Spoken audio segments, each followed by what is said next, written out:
Hello, welcome to The Little Things, a series to help you notice and appreciate the little things and little lessons we can take from week to week. Each episode we go through 3 little things from my week which might seem really small or silly and insignificant, and you might be like, okay, why does that matter?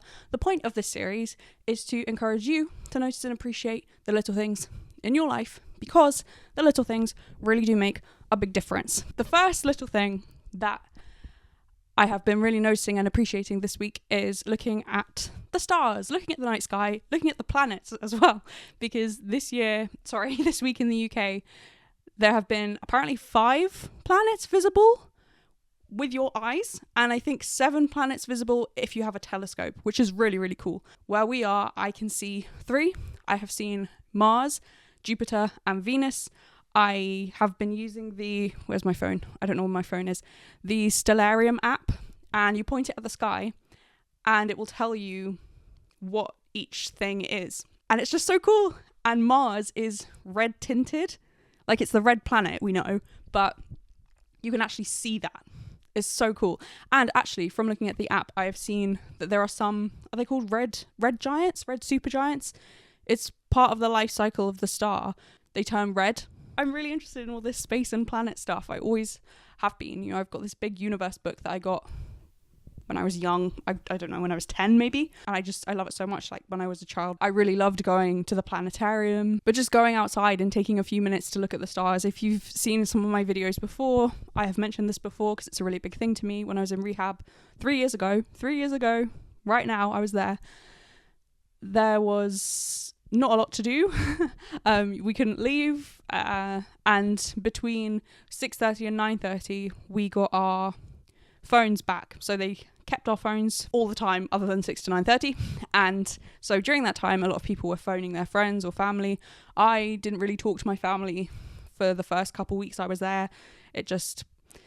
We don't need to get into why, but I wasn't really talking to anyone. So whilst all of my friends, or, you know, not colleagues, fellow inmates is what we would say, whilst all of my fellow inmates were catching up with their family or friends or, you know, their partners, I was looking at the stars, because then once everyone gave in their phones at 9:30, we would watch a film or we'd play some games. Like, there was Jenga, we played cards.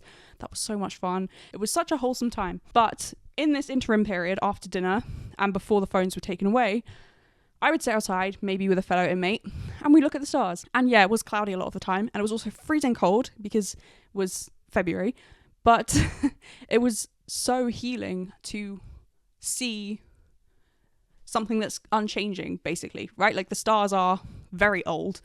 I was looking at the Stellarium app, because when you select a star or a planet, it will then give you information about it. It gives you like a little summary. I can't remember which star it was, but it was 66 light years away, which means I was looking at it and I was like, wow, the light I can see now was from before I was born, because it takes the light 66 years to reach us. And it's stuff like that where it's like, yes, this is so much bigger than me. And that's really, I find, really comforting in moments where you are struggling, where I am struggling. It helps to look at the stars and realize that there are these big things out there. The universe is so big. My problems are really small in comparison. So I've been really appreciating going out there and having a look at the planets. And literally, I feel kind of silly sometimes. I mean, it's a good thing it's dark, but I'm looking up and I'm literally like smiling. Like, I can't stop myself from smiling because it's so cool. I love it so much. My channel name is literally Julia Adastra. Like, I love looking at the stars. So if you are in the UK, I mean, I don't know what this is like in different countries as well. Maybe depends like what hemisphere you're in or whatever. But whatever you can see, go and have a look. Also depend on like light pollution as well, I'm aware. But it is such a powerful thing, and it really helps me to get some perspective and some awe, you know, it's childlike awe, I guess, you know, when I'm staring up and I'm smiling like, wow, it's so cool. And, you know, you can look and the stars some of these stars are so far away that by the time the light reaches us, that star is already dying, but we can't see it because it's 400 light years away. Isn't that crazy? Like, there are stars that you look at which you are seeing the light that has just arrived, but that light was there from the 1600s. Do you know what I mean? Like, when you start thinking about that, it makes me feel weird, but it's really cool. So this is a little thing that I guess it feels like a big thing, but it's really cool. The moon has also been very cool shapes this week. It's been really thin crescent, and it's also, yesterday I looked out and it was very low and it was yellow. So that's quite cool as well. There have been lots of cool things to see in the night sky. So I would really encourage you to put on some gloves, a hat, a scarf, wrap up warm, because my hands are hurting now because I did not have my gloves on and I need to put some hand cream on. Actually, I might put these things on. Wrap up warm and head outside and look at the sky and just ponder. Ponder the universe sounds so pompous or like abstract, but no, I find it helpful. I do find it helpful. The second little thing that I've been noticing and appreciating this week is time outside and playing football. And I kind of, in my head, this is one of those ideas that you get where I don't know if it's daydreaming or what, but I'm sort of like, should I see if there's a local football team? Because when I was a child, I was on a football team and I really liked it. And playing football at school, I really liked. We didn't do it that often, unfortunately. We were playing more hockey, which I did not enjoy. But I really like it. And I've been playing with my dog outside, which is a bit of a challenge because she tries to eat the football. And I'm like, no, that's not the idea. But every so often, I will kick it and then she'll be trying to grab it with her little paws, and it's really cute. But it's such a small thing to just be wandering around the garden playing football, and I feel really lucky and thankful that I'm able to do that. And it was a football that loads of my friends signed. I can't remember where it was from. I think it was from primary school. The signatures have all long since gone, but it's still nice to have that kind of sentimental item. But it's one of those things, this idea of joining a football team. I know there is one locally, actually, so the first step would be to email them about it, because I don't know if you have to pay to join or if you have to have some kind of uniform or whatever. So the first step is emailing them. But I don't know if you've read the Chronicles of Narnia series. This is related. Give me a second to explain the link. The Magician's Nephew is the first book in that series. I don't think it wasn't the first one that C.S. Lewis wrote, but it's chronologically the first one. It's like a prequel to The Lion, the Witch and the Wardrobe. It's really good. I have listened to it many times on audiobook. There's a Kenneth Branagh reading of it, which is so good. We used to have the tape and then the CD that we'd play in the car. My mum would play it for us. And I love it. But in that story, the narrator says there's one point Uncle Andrew began to be silly in a very grown-up way, which sounds weird. Let me explain what it means. Basically, he is really terrified of the White Witch. And whenever she's in the room with him, he's like cowering and very subservient. But when she's not in the room, this idea of being silly, when you think, oh yeah, I'll go into that room and I'll say all of this stuff, or yes, I'm the kind of person who would do this thing, or yeah, okay, I'll go skydiving, right? Like you can have these ideas which when you look back on them the next day or the next week, you think, oh my gosh, why? That's so not me. Why on earth did I think I was doing that? It runs away in your head. So I'm wondering if me thinking about joining potentially a football team is me being silly in that way that grown-ups do, as opposed to being silly. The book is saying as opposed to being silly like children do in terms of running around or imagining things. That's the contrast. So I don't know if I'm being silly or if this could actually be something to pursue, or as well, if it's something that I just like the idea of but I would actually not enjoy. I don't know. I think it could be cool if the other people on the team are cool. That's the thing with a lot of this stuff. It depends on the people, especially if it was... I think it's a women's team, so that I think has the potential to be amazing. I find in these all-female environments, I don't want to say anything to like feed into any stereotypes, because I believe women are amazing and we should all have more and want more for ourselves and support everyone in whatever choices they're making, even if they're not the choices that we'd make for ourselves. But I do find in all female environments, in all female environments, it can either be really lovely and supportive and beautiful, or it can be very cliquey and rude and like undermining each other and just a really horrible energy. So, but then like, why am I thinking about that now? That's the first step is to email the email address. Like, I've looked it up, email them and say, hey, what's the deal? Do I have to pay? When do you practice? Like, whatever. The other immediate thought I'm having is I do get quite bad cramps. This is a whole separate thing. When I was 16, 17, would get terrible cramps and would have to, like, I would phone my mum and be like, you have to come pick me up. And so at lunchtime, when she got her lunch break, she worked in a school, so when it was lunch, she would come and pick me up and take me home because I literally couldn't walk. It was terrible. I would just sit on the floor with my head in my hands and feel really faint, and it was awful. And I since remember reading something either in Period Power or in The Flow, which are 2 books about your cycle, which are very interesting to learn more about this stuff. And it was something about how trauma can stay in your body, and around that time, 16, 17, something had happened. So it was interesting then, maybe that pain was coming from, emotional pain that I couldn't express. But a couple of months ago, in January, I had very similar pain. It was terrible. I don't know what was different, or if I just hadn't taken my painkillers at the right intervals. So the pain was hitting me particularly hard, but it was just awful. And so I'm thinking, to link it back, the whole point, if I was to join something like a football team where you're meeting every week, I'm then thinking in the back of my mind, like, what happens if I'm one of these days inevitably, because yes, my cycle is fairly regular, but it's not the same length every single month, right? So what happens if one of those days happens to be when I can't go because I'm in so much pain? And then I feel like I'm limiting my life, or it's limiting my life. And I do kind of feel a bit resentful about that, because there are some people who don't struggle with any pain at all and don't even need to take painkillers. And I'm like, what am I doing wrong? And then you have people trying to say that it's something that you're eating, and I'm not saying it could be those things. There are different conditions that you can have which can cause more pain as well. I don't know. I don't get on board so much with blaming a person and being like, it's your fault, this is why it's happening. But it could be something, my environment, my diet, my hormones, I have no idea.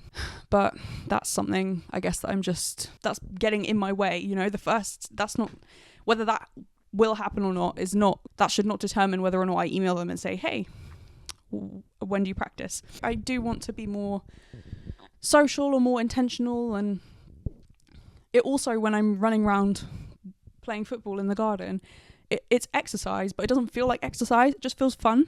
So I quite like that aspect of it, because I did used to really like running. Maybe 8 or 9 years ago, I was doing loads of running, like running 5Ks, which was a lot for me. I know that's not a lot for some people. It was a lot for me, and I really liked it. But I've been trying to get back into running again over the last couple of years, and for whatever reason it's not happening. And I wonder if it's because I view it too much as a chore, or I'm trying to push myself too much when I do go. I'm trying to keep running all the time when really I should just be going out and enjoying it, like Bella Mackie talks about in her book Jog On, where she's just like, we go out, put our trainers on, doesn't matter where we run, how fast we run, doesn't matter if we stop how many times. She's just running around London, and it ends up being something she really loves. But initially there's no rules, there's no tracking of it. It's literally just like we put on our trainers and we go out the door and we see where we go, and we stop and look at the pretty houses that we pass by, because she's running all around London. So maybe I need to have more of that kind of attitude with it. Or I can still do running, like when I'm playing football in the garden, it's, I guess, more like running intervals, because I'm not running the whole time, but it is still exercise and it helps me feel good. So that's something that I'm really grateful to have got back into, and it's giving me more things to explore, which I'm also really grateful for. The next little thing is I've got really into watching Curb Your Enthusiasm. I don't know entirely why. I think it'd been on my watch list because I've heard people talk about it in the same way they talk about The Office. People will say, I was in this situation where it felt like I was in an episode of The Office. And incidentally, I have lived through that. It was hilarious. It was one of those things where you look around, you're like, I can't believe this is happening. This does not feel real. And people kept saying the same thing about Curb Your Enthusiasm, and I've never watched it before. So I started watching it, and at first it didn't really click. I think the first night I watched it was the night that we'd taken our dog to the vet to be put down, which was obviously a very sad day. And I didn't feel like watching anything that I'd watched before. I think I watched an episode of Lost during the day in the background, but that's not notable for me because at this point I'm always watching Lost. Please comment below. Do you also like Lost? I know some people are not a fan of the ending. I absolutely love it. So I'm always rewatching that, especially now it's on Netflix. But I think I started watching Curb Your Enthusiasm because I wanted something completely new and completely different that wasn't going to make me feel sad. And at first I was like, is this a really bad idea, because am I now going to associate this show with this really sad time of my life? But that doesn't seem to have happened. I mean, I guess it's too soon, time will tell, but I don't think so. And it's very dry, which I like, and it's not trying to be funny all the time. You know, you watch like a sitcom like Superstore or Friends and they have a laugh track. Well, Superstore doesn't have a laugh track, but there are moments, maybe Superstore is a bad example, but something like Friends where there are like beats where it's supposed to be, you're supposed to laugh now. And Curb Your Enthusiasm isn't really like that, but it's just kind of awkward and dry, and I really like it. So I'm glad I've started watching that. And it is a silly thing, but the whole thing about this series is the things can be silly. The little things can be silly. And I am now in a routine of putting on an episode every evening before going to sleep. And I really like that. I have my LED candle on and I'm all showered, cozy in my bed, and I put on an episode and I just give that my full attention. That's really helpful as well, to have some kind of cut off time where it's like I'm not checking Instagram or I'm not going on Twitter. I've started logging out of Twitter just to add like an extra step instead of automatically going back to it. It's even if I open it, it's like, oh, I've got to log in again. It doesn't always stop me, but a lot of the times it does, where I'm like, oh, that was just automatic redirect. Like what do we actually want to do? So I have a cut off time, and yeah, just it's nice to have a routine or something to look forward to like that, to be like, oh, and I know that I'm giving myself this space at the, you know, before I go to sleep, before, as part of my evening routine, I know I have this space where I can watch this show and get drawn into whatever awkward, funny situation is happening, you know, giving yourself that space. Especially because now I've been trying to post some more videos. I've been doing one every day just because I feel really creative and I feel like I want to get these things out. That's the rhythm I'm in at the moment, so I'm just going with it. So I've been doing a lot of editing, a lot of filming, and it's really energy giving for me. Like I really enjoy it, and I hope that I'm sharing things that bring that same energy to others. But as a consequence of that, if, you know, I'm editing throughout the day or filming throughout the day, it's then nice to know that there's a space where I'm going to not be thinking about making content, and instead I can be just consuming content. I mean, content is maybe the wrong word for what it is, you know? I feel like sometimes that like minimizes, I'm not sure. Then to call it art is also, that's wrong, but videos, making videos. But yeah, do you watch Curb Your Enthusiasm? What do you think? It's definitely not for everyone. I will say I am okay with all of the swearing. Some people I know would not like that, but to me, it really does not bother me. Yeah, it's fun, and it's nice to watch something new, because I do have my comfort TV shows, the things that I rewatch over and over again, like Lost or House. But it's nice to see something new where I literally don't know what's going to happen each episode because I've never seen it before. It's fun. So yeah, maybe you could try and explore some new shows on whatever streaming platform you subscribe to, or go to the charity shop and see what box sets they have. I bought a box set of Friends. This was quite a long time ago, maybe 7 years ago, maybe longer. But I bought a box set of Friends for £20, and this was before Friends was on Netflix. So I was then able to watch Friends on DVD because I had the whole box set. So like, it doesn't have to be expensive. I mean, £20 is expensive, but then I'm like, £20 for 10 seasons of television, especially something like Friends, I feel like that's worth it. On DVDs as well, you get the behind the scenes, you get interviews, you get like bonus content, like all of the stuff, the behind the scenes of House, the behind the scenes of Lord of the Rings. That's not a TV show, but the films. I really do like a DVD box set, and I'm leaning more and more towards that, especially because I will say the one annoying thing about watching Curb Your Enthusiasm is Now TV have changed something on their site. They've changed the login page, but more frustratingly, they've changed it so that my ad blocker no longer works. I am not happy. I was using a VPN, NordVPN, and they had an ad blocker built into either my subscription or whatever plan. So I was like, great, I have an ad blocker. So I could watch whatever TV, like Sex and the City, I could watch that on Now TV, and I wasn't getting any adverts. And now they've updated something, and the ad blocker no longer works. So that's really annoying, and that's making me reconsider everything. I know you can pay more to remove the ads, which is clearly what they want you to do. They want you to pay more, but I am very stubborn. So I'm now thinking, let's go on eBay and buy gradually the box sets of shows that I know I like. To be honest, I think actually my sister already has the DVDs of Sex and the City, so that I don't need Now TV for that. The other one would be Elementary, that's on Now TV, and then Curb Your Enthusiasm, also on Now TV. But the other shows, because I'm not watching The White Lotus, that's coming out every week. The show I'm watching weekly is Severance, actually. I could do a whole other thing on that, but this is already getting too long. And I did mention Severance in my How to Not Hate Your Job video. So are you watching any of these shows? Are you also thinking about switching from the streaming to, what would it be, analog, like DVDs? Because I'm really thinking about maybe I need to build up a physical media library of just a few different shows. I already have Friends, as I said. I've got House. My sister has Sex and the City. We've got How I Met Your Mother. We've got the IT Crowd. Like, I've got plenty of DVD box sets already. So maybe I just need to start having a look on eBay and see secondhand if anyone is selling this stuff. Because I'm getting really fed up already of these adverts. Because like I said, I've been watching Curb Your Enthusiasm every evening. So I've got used to not having adverts. And now it was a couple of days ago where they've started with the adverts. And I'm just like, I cannot, it's so annoying. And I'm sure maybe that's just because it's a change and maybe I'll get used to it, but it's also the principle of it that irritates me. It's like, I'm already paying for your subscription service. Why are there adverts, right? I've subscribed to Apple TV just for a month so that I can watch Severance, and there are no adverts, and rightly so. Like, why should there be adverts when I'm already paying for your service?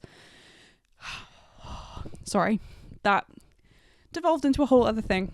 To recap, the little things that I've been noticing and appreciating this week are looking at the stars and the night sky, looking at the planets, playing football, being outside, just moving. Like, I just feel grateful to be able to run around and be outside and the sunshine.